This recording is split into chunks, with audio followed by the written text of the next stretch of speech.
Hello class and welcome back to my channel. So for this session, we will be talking about what is inventory costing and its valuation. So there are several learning objectives here. I think there are about 7. So our aim is to have this sets new knowledge. First is to identify the components and cost included in the merchandise inventory. And we should also be able to know how to calculate the cost of goods sold and the merchandise inventory using the specific identification, moving weighted average, and FIFO perpetual. We should also be able to analyze the effects of the costing methods on the financial reporting. Also, we will differentiate and how to understand the concept of lower of cost and net realizable value of inventory. We will also be analyzing the effects of the merchandise inventory errors on current and future financial statements under the perpetual basis of accounting. Furthermore, we will apply both the gross profit and retail inventory methods to estimate inventory. So here, we already discussed this during the previous video. You may want to go back to the accounting for merchandising activities. Okay, so accounting for merchandise inventory requires several decisions, which include, so these are the components for us to further evaluate our assessment for the merchandise inventory accounting. Okay, so first we would like to know what are the items included and their associated cost. What costing method will be applied for the year or during the accounting period? Will it be specific identification, moving weighted average, or first in and first out? So we will learn these costing methods in a while. Also, we would like to know how the merchandise inventory system works under the perpetual or periodic, which was also had already been displayed or discussed during the accounting for merchandising activities. Also, how do we calculate for the lower of cost or net realizable value, and what other estimates are to be used? So as mentioned in the previous video, we say that merchandise inventory includes, all goods owned by a company and are held for sale. So as mentioned, merchandise inventory is an asset, and to be more specific, it is classified under the current asset. So for an item to be classified as a merchandise inventory, the company should meet these two requirements. First, they must have ownership to the item or to the inventory. And second, the intention of why they have this ownership, or why they are holding these items or this inventory is because they want to sell it to their customers or to other consumers. Also, we should also determine what are the other types of merchandise inventory. Are just how do we classify whether an item belongs to us? So we should also dwell our attention, to those inventory, that are classified as goods in transit, so about to come, in receipt. So we're just waiting for us to be delivered to us. Goods on consignment. Here, we actually own the item or the inventory, but it is not physically with us, but it is stored with another person in another company because they are selling it in behalf of us. Also, we also need to determine, and to understand that some of the items that we own or some of the inventory that we actually hold are already damaged or obsolete. Even though that they are already damaged or obsolete, already worn out, they are still part of our merchandise inventory account.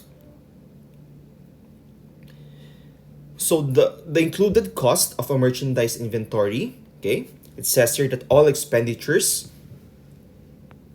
necessary to bring an item to a saleable condition and location.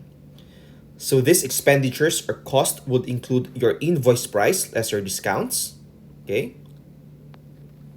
your import duties. So this will also be similar with your taxes. Your transportation in or your shipping cost or your delivery fee. You would also have your storage cost, okay, and your insurances. So all of these items, as long as they relate directly to the inventory to bring that item to a saleable condition and location, that will be part of your cost of your asset. So as mentioned, there are three ways in assigning cost for our inventory. Okay, so every year, okay, or per policy, management must decide on a method of determining the unit cost because this will affect both the income statement and the balance sheet. There are three methods for us to account or how to assign cost to our merchandise inventory. You would have your first in, first out, which we also call as FIFO. We also have our moving weighted average. And last would be your specific identification. Class, before there's a concept called last in, first out, or LIFO. Please note that under IFRS, specifically IAS 2 inventories, LIFO or last in, first out is no longer recognized and hence should not be used anymore. So let's discuss first the first system, FIFO. So it is based on the assumption that the items are sold in the order acquired. So when a sale occurs, the earliest units purchased are charged to the cost of goods sold. The cost of the most recent purchases remain in the merchandise inventory. So as the word itself says, first in, first out. Okay? So whatever was purchased first purchase,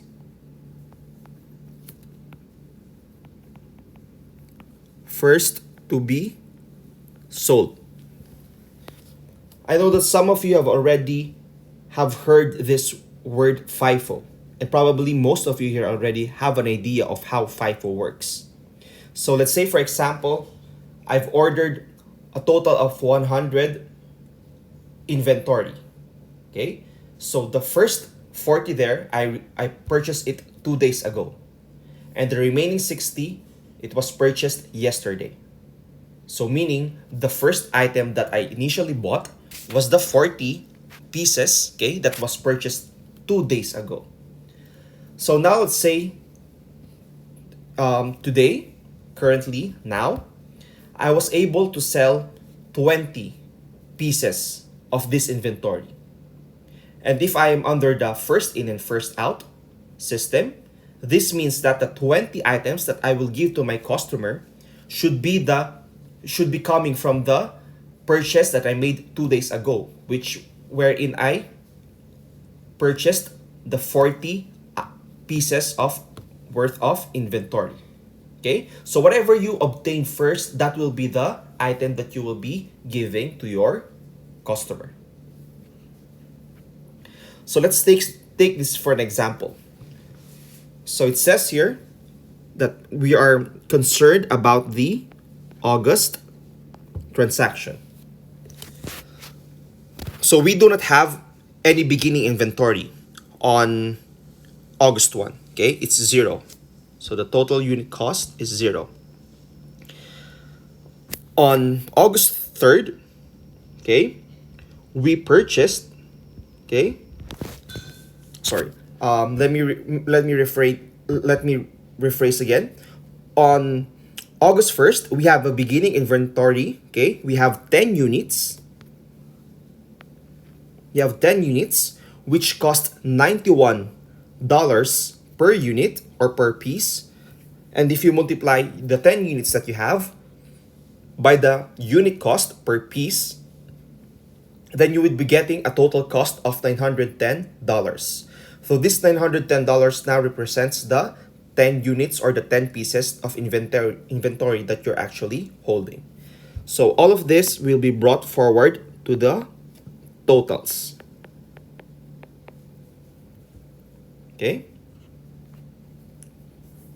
And then here's what happened on August 3rd. On August 3rd, you purchased 15 units more of this similar inventory. However, in this case, the unit cost is now a lot more expensive, actually by $15 as compared to the unit cost of your beginning inventory of $91. So if you multiply your 15 units that you hold by the new unit cost amounting to $106, then you would be arriving at the total cost for the 15 units that you have of $1,590. So what you need to do here, class, is for you to bring it over here again in your totals column. So what happened here? Let's just recap again. So on August 1st, this was just your opening balance. And then on August 3rd, you buy 15 more. And on August 14, you were able to sell a total of 20 units or 20 pieces as it says here. Okay? So let me just read here in the text box. It says here under FIFO, units are assumed to be sold in the order acquired. Okay? Therefore, if you are able to sell 20 units on August 14, okay, the first 10 units come from the beginning inventory, which would be this one. Therefore, those 10 units are removed from the inventory based on the cost of the units of $91. As the problem mentions here, okay, we are able to sell 20 units. Okay? So these 20 units, you should be getting this first, okay? You should be getting this first from your earliest inventory. And per checking of the table, you noted that on August 1st, on 8/1, you have a total of 10 units as your beginning inventory. So this means that out of the 20 that you need, okay, the 10 units will be coming from your August 1 transaction. Okay? So now you might be wondering, so where should I get the remaining 10? Because I need a total of 20 units to deliver to the customer, right? So that will now be obtained from your August 3rd transaction. Okay? So on August 3rd, you had a total of 15 units, right? However, because of the sale that was made, okay, the first 10 of the 20 units that you need was obtained from your beginning inventory of August 1st. Okay, so the remaining 10 now, class, would be obtained from your August 3rd purchase. So you purchased 15, right? So you only need total of 10. So there will be only a remaining of 5 units left. Okay? So as you can see, out of the 20, out of the 20 pieces that you need, this came from 2 dates, okay? So the first 10, you got it from your beginning inventory, and and then the remaining 10 came from the August 3rd purchase. Now, since you're using FIFO, on the first 10 that you have, you should be getting the unit cost from the unit cost of your beginning inventory, $91, while the remaining 10 would be the unit cost that will be assigned to it will be whatever the unit cost was for the August 3rd purchase, which is 106. Okay? So now, multiply the units, okay? 10 times 91, you'd be getting a cost of goods sold of $910. And for the second 10 or the remaining 10, just multiply the units times $106, you will be arriving at the cost of goods sold of $1,060.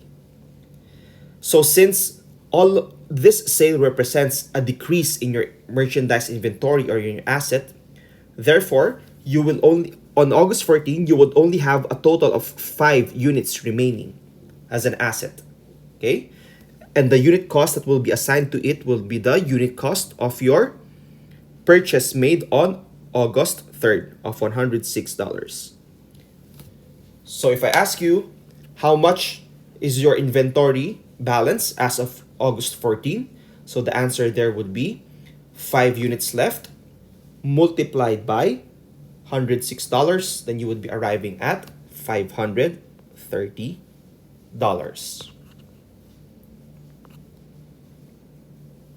As mentioned, if you sum this, okay, you have a total of 25, which is your available for sale, okay? As of August 3rd, you have 25 units that are readily available for sale to your customers, right? So on August 14, you were actually able to sell total of 20.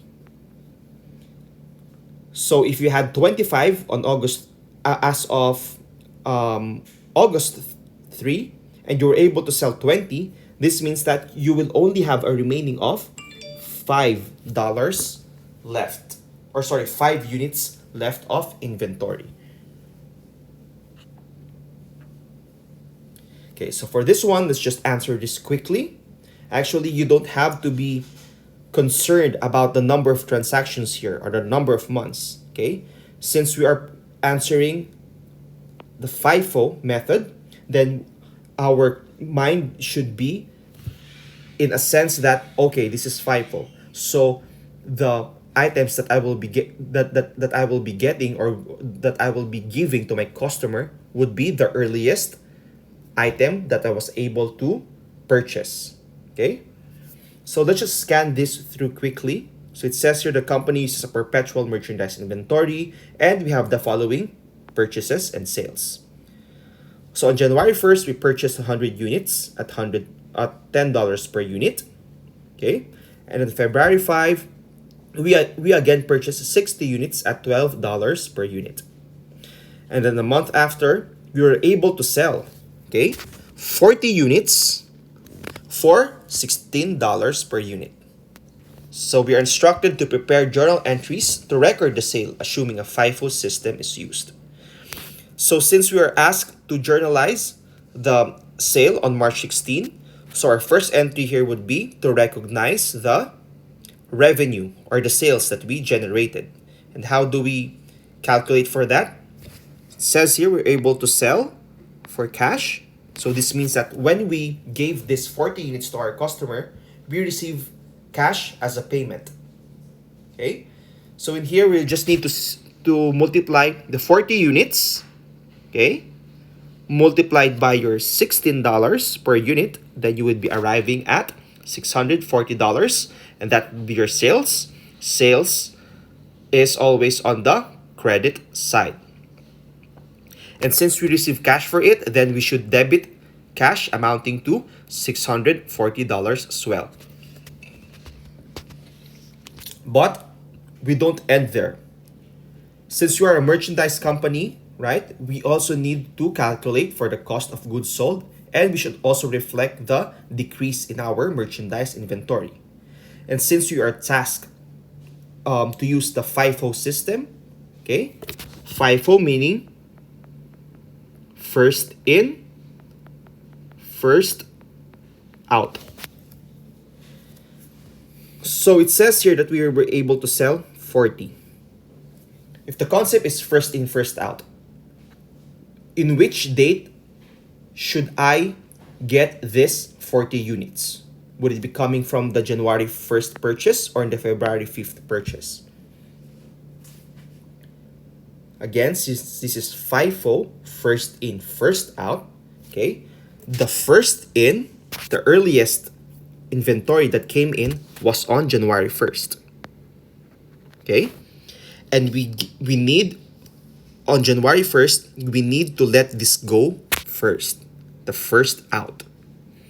So we only need a total of 40 units. And does our purchase on January 1st can suffice our requirement? Yes, because we actually have a total of 100 units that was purchased on January 1st. So the January 1 purchase will be able to accommodate our sale or our requirement. And that's in that case, we need to decrease our merchandise inventory for January 1 by 40. Meaning, for our January 1 inventory, there will only be 60 units left. But we are tasked to record the sale. So meaning we also need to recognize the cost of goods sold and merchandise inventory. So what we need to do, class, since these 40 units came from the January 1st purchase and the unit cost, okay, per item was $10. So to get for the cost of goods sold, just multiply the number of items that you were able to sell, which is 40 multiplied by $10 per unit. Then this means that your cost of goods sold is 400, and the decrease in your merchandise inventory as a result of the sale that you made was, you need to decrease your merchandise inventory, which is an asset, by $400 as well. Credit. So to summarize under FIFO, we should always keep in mind that the item that we were able to sell, we should be getting that stock or that requirement from the earliest purchase that we made. In this case, on March 16, we needed to deliver 40 units to our customer, right? And then we are faced with the fact that there are two instances wherein we made purchases. So in this case, January 1st is the earliest, is earlier compared to February 5. Hence, we need to exhaust the 40 units from the 100 units worth of inventory from our January 1st purchase. So that's the summary for the FIFO system. Now, this is another type of inventory system. Okay, so this is the moving weighted average method. Overall, it's pretty much the same concept with FIFO. However, in this case, we are getting the average cost of all of the purchases that we made and dividing it with the total number of units available for sale. So as you can see here, to arrive at your average cost per unit, okay, average cost per unit, meaning this is the dollar value of each inventory that you have, you would need to divide your cost of goods available for sale all over your number of units available for sale. So your numerator, the cost of goods available for sale, this will be a dollar value, while your number of units available for sale, this would be on a unit basis. Now let's use the same table, okay, and calculate for the moving weighted average for this transaction. Similar with what we have, okay, on August 1st, we have the beginning inventory of $910. How did we arrive to that? On August 1st, we have an opening balance of 10 units, and that the unit cost per each item was $91. That's why we have a total of $910 worth of inventory as of August 1st, which was just simply brought over to the totals column. And then on August 3rd, we're already on August 3rd, we purchased, okay, we bought 15 units worth of inventory, and the unit cost is still the same, $106. So if you multiply 15 units times $106, you would be arriving at a total of $1,590. And bring it over here. But what you need to do here, class, okay, since this is average cost that we are talking about, right? So what you need to do is to sum this to 910 plus 1590. 910 plus 1590, you would be arriving at 2,500, okay? And then how many units do you have right now on hand? So just get again the sum of this one. 10 plus 15, 10 being your beginning inventory, and 15 being the purchase that you made on August 3rd. So make this as your denominator, then you would be arriving at an average unit cost of $100. Okay, so this means that if you make any sale, the unit cost that you will be assigning to it for cost of goods sold purposes and merchandise inventory would be $100. Okay, so it says here we were able to sell, okay, 20 units again. This time, since what we need to do, okay, is to decrease our inventory. Okay, we already know that we have a total of 25 units, right? And we were able to sell 20. So we put it here under the sales column, 20. And the unit cost that we assign, okay, was simply the answer from deducting or dividing your cost of goods available for sale all over your number of units available for sale, which is $100. Okay, so now if you multiply units with your unit cost, you will be arriving at a cost of goods sold of $2,000. And since you deducted this as a result, okay, initially you have 25 units of inventory, right? And then you were able to sell 20. Hence, you just have a remaining of 5 units on hand. And the average unit, the unit cost that you would be assigning to there would also be the $100 that you determined. So if I ask you on August 14, what is the balance of your inventory? The answer would be 5 units left multiplied by $100. You'd be arriving at $500 worth of merchandise inventory as of August 14. So you see here, we only have 5 left as a result of the 20 units of inventory that we were able to sell.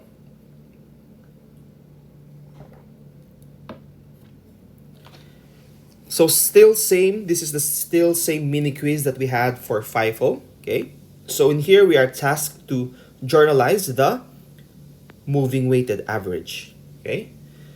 So to record for the sales, it would still be the same, or to recognize the revenue, it will still be the same. What we need to do is just multiply the number of units that we were able to sell by the selling price. So 40 times 16, we will be having 640 worth of sales, put it in the credit. And since our customer paid us cash, then we would need to debit cash by 640 also. The main difference of this as compared to FIFO is that there would be a difference on the cost of goods sold that will be recorded and the amount of merchandise inventory that we will be decreasing. Okay, so let's calculate for the weighted average cost. So again, weighted average cost, it is just your cost available for sale all over your units available for sale. Let's determine first the cost. So on January 1st, okay, we were able to sell 100 units at $10 per unit. Okay, so multiply 100 units times 10, then we would be arriving at $1,000. So this is the total cost. Okay, and then on February 5, we purchased 60 units, okay, at $12 per unit. Then we have here a total cost of $720. So get the sum of this. We have a total of $1,720. So this would now be your cost available for sale. What you need to do is divide this all over the units available for sale. And how do you arrive at that one? Just simply add the number of units that you purchased on January 1st and the number of units you purchased on February 5th. So that would be 160. So divide $1,720 all over 160, you would be arriving at a unit cost of 1075. So now that you already know your unit cost, multiply this 1075 unit cost by the number of units that you were able to sell. Okay, 1075 multiplied by 40 units, you would be arriving at 430.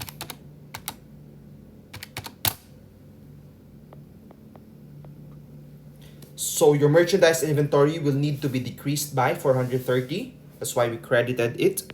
And we should also recognize the cost of goods sold as a result of the revenue that we generated by debiting it for $430.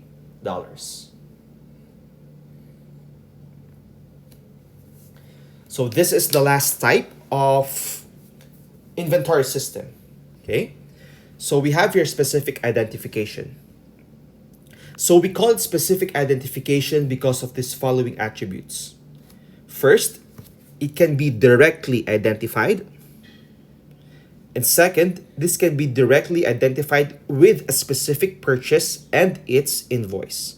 So you can actually determine, okay, or you can clearly identify on which purchase should you get this from.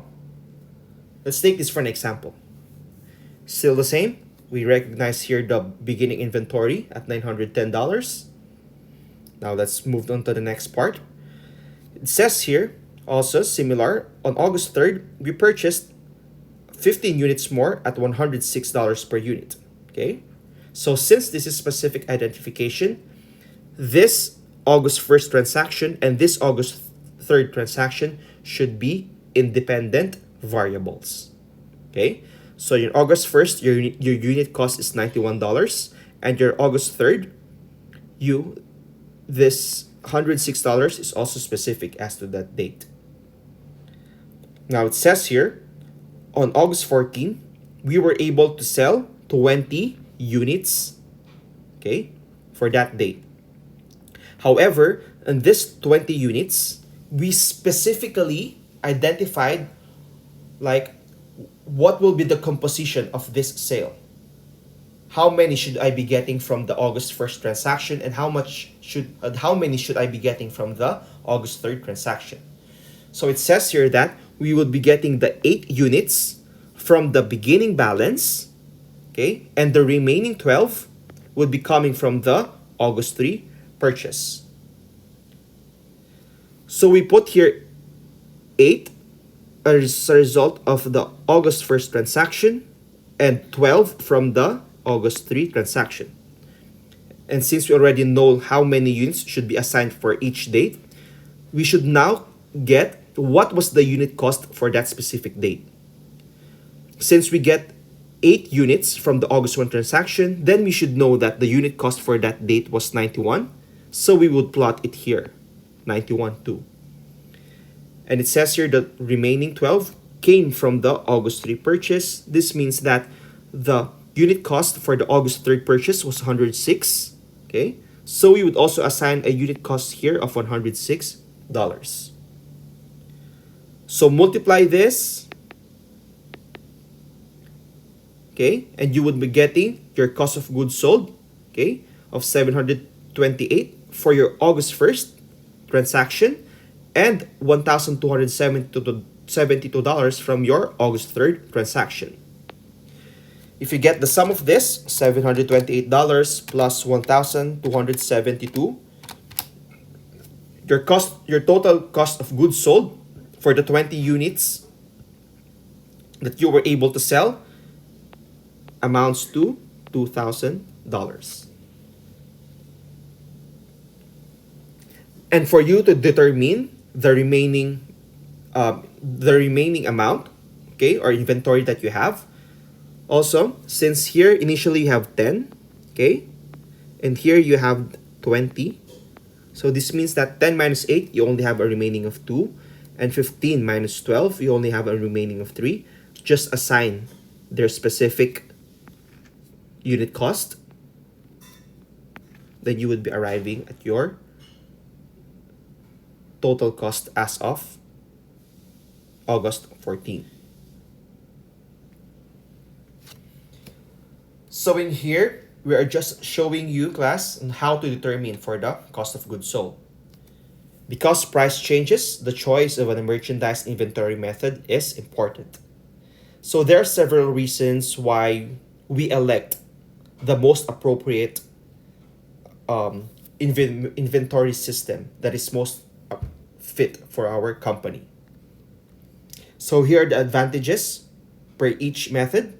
Let's discuss first the advantage for the moving weighted average. So here, when we average our cost, it smooths out the purchase price changes. For the FIFO, the first in, first out, the most current values are on the balance sheet as ending inventory. Lastly, for specific identification, it exactly matches cost and revenues. Of course, if there are advantages, there would also be cons to each method. So the disadvantage for the weighted average is that it does not accurately match revenues to expenses. For FIFO, the cost of goods sold does not reflect current cost. And under specific identification, relatively more costly to implement and maintain because of its complexity.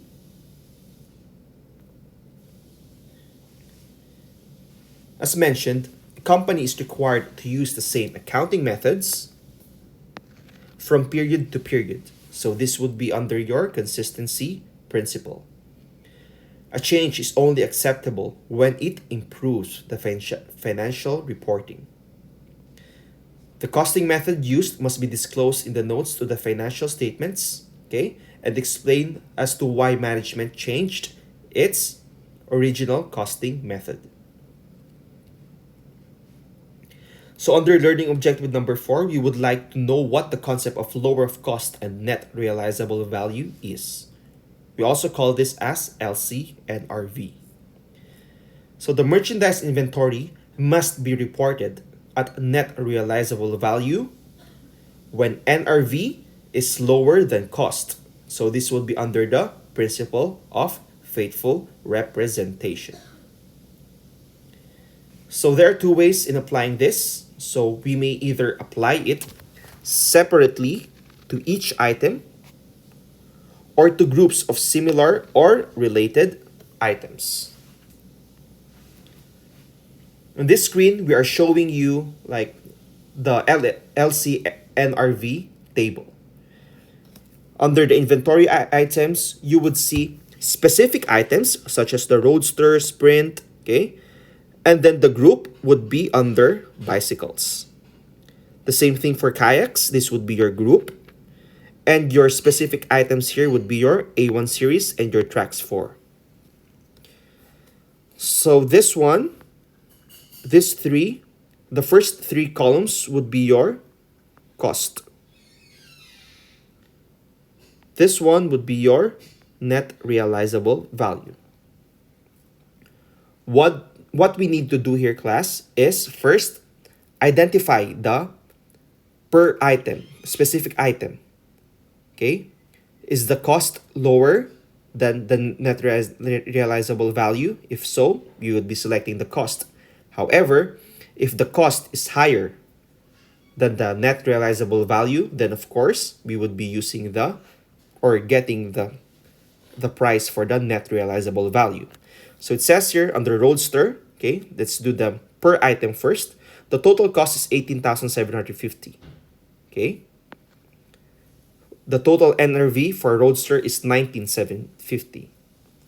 Applying the LC NRV, says here lower of cost and net realizable value, then we can safely assume and determine that the cost amounting to 18,750 is much lower than the calculated NRV of 19,750.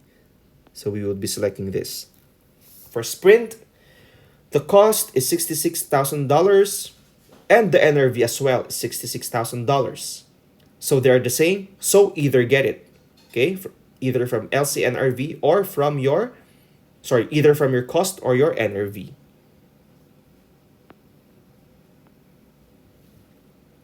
And when we select for the group, okay, so what you need for the group is to get for the total cost and get for the total NRV. So let's identify first. So for your bicycle group, your total cost is determined at 84,750, while the calculated total NRV for your group bicycles is $85,750. Applying LCNRV to the groups, you would need to select 84,750 because this is much lower as compared to your total NRV. Do the same thing for your kayaks. Okay, so what they need here to do first, get the per line item. A1 series, the total cost is 37,800. The total reported net realizable value is 27,300. Then of course you would need to report this. For your tracks 4, the total cost is 63,800 while your NRV is 65,250. Then the total cost would need to be recorded because it's much lower than your NRV. Then get again the sum of your total cost for the group kayaks, okay, and your total NRV. So the total cost for your kayak group is 101,600 and your total NRV for the kayak group is 92,550. Then therefore we would need to select the total NRV under the group kayak. So that's how we calculate or determine the concept of lower of cost and net realizable value under IAS2 inventories. Errors in the computation of or physical count of merchandise inventory will cause a misstatement or error in your cost of goods sold, in the determination of your gross profit, in the overall net profit or loss, your current assets as a result of the merchandise inventory asset account, and overall your equity. So this is what happens, class, when you obtain these errors. You may want to have a preview of this and try to understand why our cost of goods sold becomes overstated and understated, as well as your profit. So this is what happens to your assets and equity when you also have this errors in your inventories.